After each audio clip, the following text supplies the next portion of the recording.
Olá, para você que é membro do canal Isaminatel no YouTube, muito bom ter você aqui e vamos de conteúdo exclusivo. A gente está fazendo a leitura do livro Comunicação Não Violenta, do Marshall Rosenberg, e a gente parou lá na página 76. Eu tinha passado no último vídeo o exercício Expressando os Sentimentos, onde tinha uma série de frases que você tinha que circular aquelas que você achava que tinha sentimento expresso. Então agora eu vou ler as respostas do próprio Marshall sugeridas para esse exercício, tá bom? Vou ler a frase e vou ler a resposta dele. Vamos nós! 1. Acho que você não me ama. Se você circulou este número, discordamos. Não considero que você não me ama seja um sentimento. Para mim, a frase expressa o que a pessoa acha que a outra está sentindo e não o que ela mesma está sentindo. Quando a palavra sinto é seguida de pronomes como eu, você, ele, ela, isso, que, como ou como se, o que se segue geralmente não é o que eu consideraria um sentimento. Exemplos de expressões de sentimentos poderiam ser estou triste ou estou me sentindo angustiado e por aí vai. 2. Estou triste porque você está partindo. Se você circulou este número, estamos de acordo. Isso sim expressa um sentimento verbalmente. 3. Fico com medo quando você diz isso. Se você circulou esse número, estamos de acordo. Tem sentimento aí. 4. Quando você não me cumprimenta, sinto-me negligenciado. Se você circulou esse número, discordamos. Não considero que negligenciado seja um sentimento. Para mim, essa palavra expressa o que a pessoa pensa que a outra está fazendo com ela. Uma expressão de sentimento poderia ser: quando você não me cumprimenta à porta, sinto-me solitário. 5. Estou feliz que você possa vir. Sim, estamos de acordo, tem sentimento aí. 6. Você é nojento. Se você circulou esse número, discordamos. Não considero que nojento seja um sentimento. Para mim, essa palavra expressa o que uma pessoa pensa da outra e não como ela se sente. Uma expressão de sentimento poderia ser: sinto-me enojado. 7. Sinto vontade de bater em você. Se você circulou esse número, discordamos. Não considero que ter vontade de bater em alguém seja um sentimento. Para mim, isso expressa que uma pessoa se imagina fazendo com outra e não como ela está se sentindo. Uma expressão de sentimento poderia ser: estou furioso com você. 8. Sinto-me mal interpretado. Se você circulou esse número, discordamos. Não considero que mal interpretado seja um sentimento. Para mim, essa expressão diz o que uma pessoa acha que a outra está fazendo. Nesse caso, uma expressão de sentimento poderia ser: sinto-me frustrado ou sinto-me desestimulado. 9. Sinto-me bem a respeito do que você fez por mim. Se você circulou esse número, estamos de acordo em que um sentimento foi expresso verbalmente. No entanto, a palavra bem é vaga quando utilizada para expressar um sentimento. Geralmente podemos expressar nossos sentimentos mais claramente usando outras palavras, por exemplo, aliviado, gratificado, estimulado. E 10, não tenho nenhum valor. Se você circulou esse número, discordamos. Não considero que não tenho nenhum valor seja um sentimento. Para mim, a frase expressa que uma pessoa pensa de si mesma e não o que ela está sentindo. Exemplos de uma expressão de sentimentos poderiam ser: sou cético quanto aos meus próprios talentos ou sinto-me digno de pena. Muito bem. Aí a gente passa para o capítulo 5, que diz: assumindo a responsabilidade por nossos sentimentos. E começa com a seguinte citação: as pessoas não são perturbadas pelas coisas, mas pelo modo que as veem. Epicteto. Ouvindo uma mensagem negativa, 4 opções. No terceiro componente da CNV, reconhecemos a raiz de nossos sentimentos.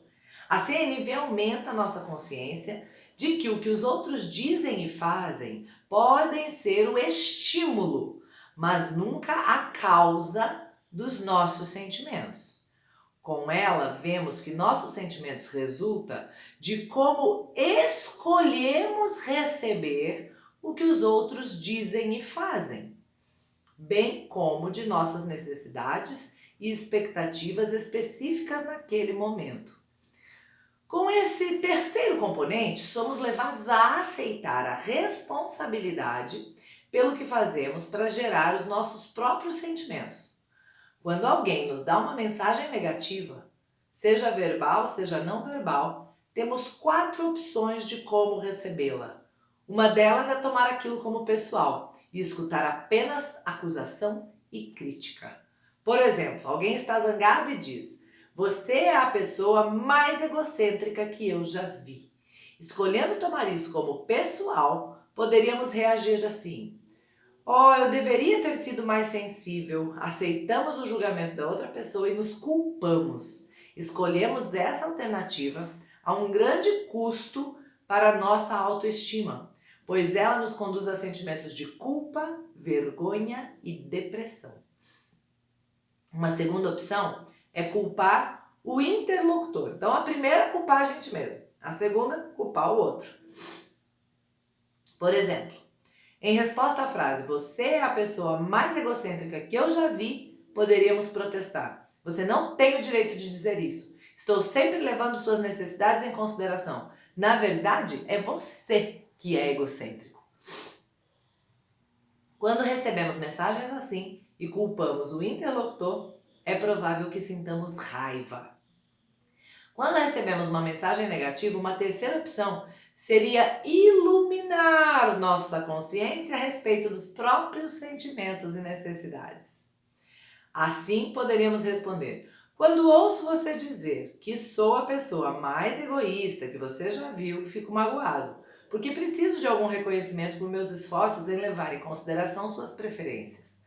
Ao focarmos a atenção em nossos próprios sentimentos e necessidades, nos conscientizamos de que nosso atual sentimento de mágoa deriva da necessidade de que nossos esforços sejam reconhecidos.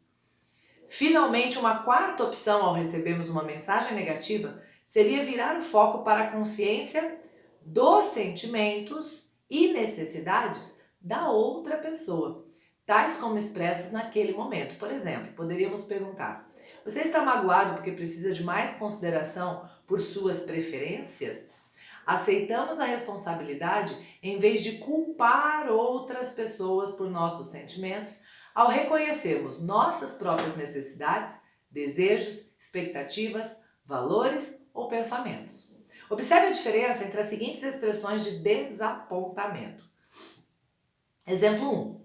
"Você me desapontou ao não aparecer na noite passada."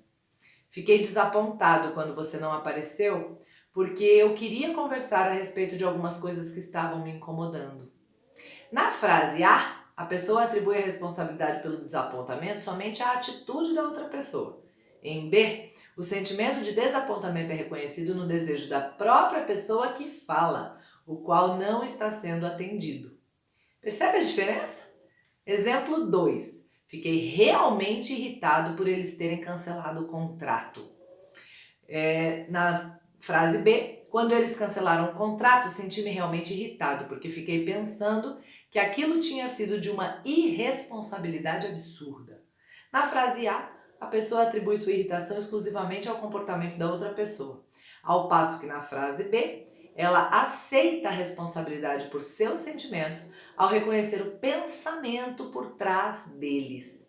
Ela reconhece que seu modo recriminatório de pensar havia gerado sua irritação.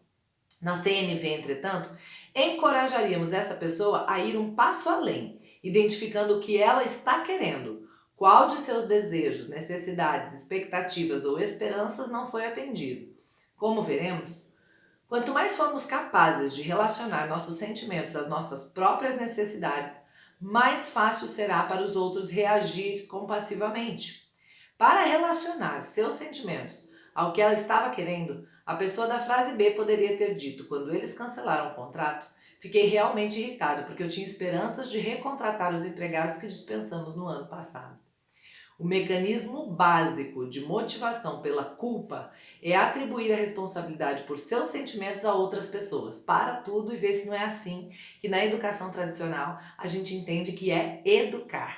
A mamãe ficou triste quando você falou assim com a fulana. A mamãe ficou feliz que você compartilhou o seu brinquedo. A gente fica o tempo inteiro atribuindo os nossos sentimentos à responsabilidade do comportamento que a criança fez. É exatamente o que ele está dizendo aqui que não é interessante fazer. Para pensar, minha gente. Olha só o que ele vai dizer e eu não lembrava. Quando os pais dizem mamãe e papai ficam tristes quando você tira notas ruins na escola, estão deixando implícito que as atitudes da criança são a causa da felicidade ou infelicidade deles. Na aparência, ser responsável pelos sentimentos dos outros pode ser facilmente confundido com preocupação positiva. Parece que a criança se importa com os pais e sente-se mal porque eles estão sofrendo. Entretanto, se crianças que assumem esse tipo de responsabilidade mudam de comportamento conforme os desejos dos pais, elas agem não de coração, mas apenas para evitar a culpa. É aqui que está a raiz da questão. Se ela foi educada, ela age de coração. Se ela está só no mecanismo de culpa, ela age para fugir da culpa.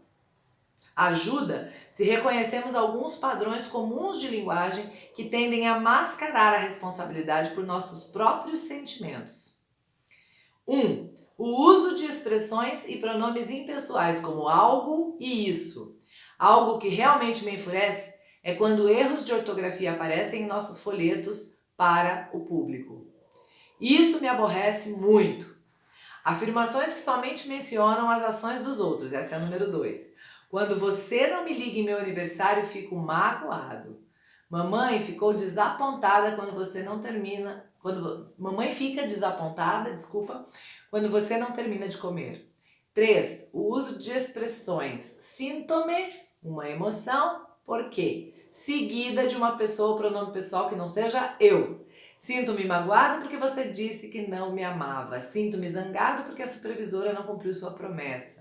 Em cada um desses casos, podemos aprofundar a consciência de nossa própria responsabilidade ao substituirmos a frase original por sinto-me assim porque eu... Aí a gente vê, por exemplo, sinto-me realmente enfurecido quando erros de ortografia como esse aparecem em nossos folhetos para o público, porque eu quero que nossa companhia projete uma imagem profissional. Mamãe fica desapontada quando você não termina de comer porque eu quero que você cresça forte e saudável. Sinto-me zangado porque a supervisora não cumpriu sua promessa porque eu contava com aquele fim de semana prolongado para ir visitar meu irmão. As necessidades na raiz dos sentimentos. Julgamentos, críticas, diagnósticos e interpretações dos outros são todas expressões alienadas das nossas necessidades. Se alguém diz você nunca me compreende, está na verdade nos dizendo que sua necessidade de ser compreendido não está sendo satisfeita. Se uma esposa diz você tem trabalhado até tarde todos os dias dessa semana, você ama o trabalho mais do que a mim. Ela está dizendo que sua necessidade de contato íntimo não está sendo atendida. Quando expressamos nossos sentimentos indiretamente através do uso de avaliações, interpretações e imagens, é provável que os outros escutem nisso uma crítica. E quando as pessoas ouvem qualquer coisa que soe como crítica, elas tendem a investir sua energia na autodefesa ou no contra-ataque. Para pensar. Quando uma criança não fazia e de repente começa a fazer birra. Quando ela era mais autônoma e de repente começa a ficar mais dependente. Tudo isso, gente, expressa uma necessidade não atendida por trás. É esse mecanismo que a comunicação não violenta traz que muda a nossa vida no papel de pai e mãe. Se desejamos obter uma reação compassiva dos outros, expressar nossas necessidades interpretando ou diagnosticando o comportamento deles é jogar contra nós mesmos. Em vez disso, quanto mais diretamente conseguimos conectar nossos sentimentos a nossas próprias necessidades, mais fácil será para os outros reagirem a estas com compaixão. Infelizmente, a maioria de nós nunca foi ensinada a pensar em termos de necessidades. Estamos acostumados a pensar no que há de errado com as outras pessoas sempre que nossas necessidades não estão satisfeitas. Olha isso! A gente não foi ensinado a pensar em termos de satisfazer as nossas necessidades. mas fomos treinados para pensar no que está de errado com o outro quando nossas necessidades não estão sendo satisfeitas. E aí a gente fica procurando problema na criança. E aí a gente acha que a nossa criança é que tem algum transtorno, algum déficit, alguma hiperatividade, alguma... Para pensar. É muito interessante isso. É muito interessante. Assim, se desejamos que os casacos sejam pendurados no armário, podemos classificar nossos filhos de preguiçosos por deixá-los sobre o sofá. Ou poderíamos interpretar nossos colegas de trabalho como irresponsáveis quando eles não desempenham suas tarefas do jeito que preferiríamos que eles fizessem. Uma vez fui convidado a fazer uma mediação no sul da Califórnia entre alguns proprietários de terras e trabalhadores rurais, migrantes, cujos conflitos estavam ficando cada vez mais hostis e violentos. Comecei a reunião perguntando a eles duas coisas: do que cada um de vocês precisa e o que vocês gostariam de pedir ao outro lado em relação a essas necessidades. Um trabalhador rural gritou: "O problema é que essas pessoas são racistas." Um fazendeiro respondeu ainda mais alto: "O problema é que essas pessoas não respeitam a lei e a ordem." Como frequentemente acontece, os dois grupos tinham mais habilidade para analisar o erro que percebiam nos outros do que para expressar claramente suas necessidades. Mais facilidade para enxergar o erro no outro do que para expressar claramente suas necessidades. Certa vez, em situação parecida, encontrei-me com um grupo de israelenses e palestinos que desejavam estabelecer a confiança mútua necessária para levar paz à sua terra. Abri a sessão com as mesmas perguntas: do que vocês estão precisando e o que vocês gostariam de pedir uns aos outros em relação a essas necessidades. Em vez de colocar diretamente suas necessidades, um mukhtar, algo como um prefeito de aldeia, palestino, respondeu: "Vocês estão agindo como um bando de nazistas." É pouco provável que uma afirmação dessas consiga obter a cooperação de um grupo de israelenses. Quase imediatamente, uma mulher israelense se levantou e respondeu: "Mukhtar, o que você disse foi algo totalmente insensível." Ali estavam pessoas que haviam se reunido para construir uma relação de confiança e harmonia, mas já no primeiro intercâmbio as coisas estavam piores do que antes de começarem. Isso, em geral, acontece quando as pessoas estão acostumadas a analisar e culpar umas às outras, em vez de expressarem com clareza aquilo de que precisam. Nesse caso, a mulher poderia ter respondido ao mukhtar com base em suas próprias necessidades e reivindicações, dizendo, por exemplo: "Preciso de mais respeito em nosso diálogo. Em vez de nos dizer como o Senhor acha que estamos agindo, o Senhor poderia nos dizer o que perturba no que estamos fazendo? O que o perturba no que estamos fazendo?" Em minha experiência, repetidas vezes pude ver que a partir do momento em que as pessoas começam a conversar sobre o que precisam, em vez de falarem do que está errado com as outras, a possibilidade de encontrar maneiras de atender às necessidades de todos aumenta enormemente. Eis a seguir algumas das necessidades humanas básicas que todos compartilhamos. E aqui, escuta pensando em você e na criança. Em você e na criança. Necessidade de autonomia. Você tem, a criança tem também. Escolher seus próprios sonhos, objetivos, valores. Escolher seu próprio plano para realizar esses sonhos, objetivos, valores. Para a criança, escolher a própria roupa. Escolher se vai tomar banho antes ou depois de fazer alguma coisa. Escolher o que vai comer dentro do que está posto, né? Celebração. Celebrar a criação da vida e os sonhos realizados. Elaborar as perdas, entes queridos, sonhos, etc. Integridade, autenticidade, autovalorização, criatividade, significado, interdependência, aceitação, amor, apoio, apreciação, calor humano, compreensão, comunhão, confiança, consideração, contribuição para o enriquecimento da vida, exercitar o poder de cada um, doando aquilo que contribui para a vida, empatia, encorajamento, honestidade, proximidade, respeito, segurança emocional, lazer, diversão, riso, comunhão espiritual, beleza, harmonia, inspiração, ordem, paz, necessidades físicas, abrigo, água, alimento, ar, descanso, expressão sexual, movimento, exercício, proteção contra formas de vida ameaçadoras, vírus, bactérias, insetos predadores e toque. Olha só como é interessante. Então aqui ficou para você pensar. Qual necessidade, na verdade, você está tendo que não está sendo atendida e não o que o outro está errando. Imagina se a gente olhar para os nossos filhos e se expressar sempre em termos de necessidades e não de acusação, de erro, de gerar culpa. E aí fica, gente, aquela reflexão, né? Que eu tô falando para vocês muita coisa que eu também preciso voltar a lembrar. Porque o piloto automático é violento.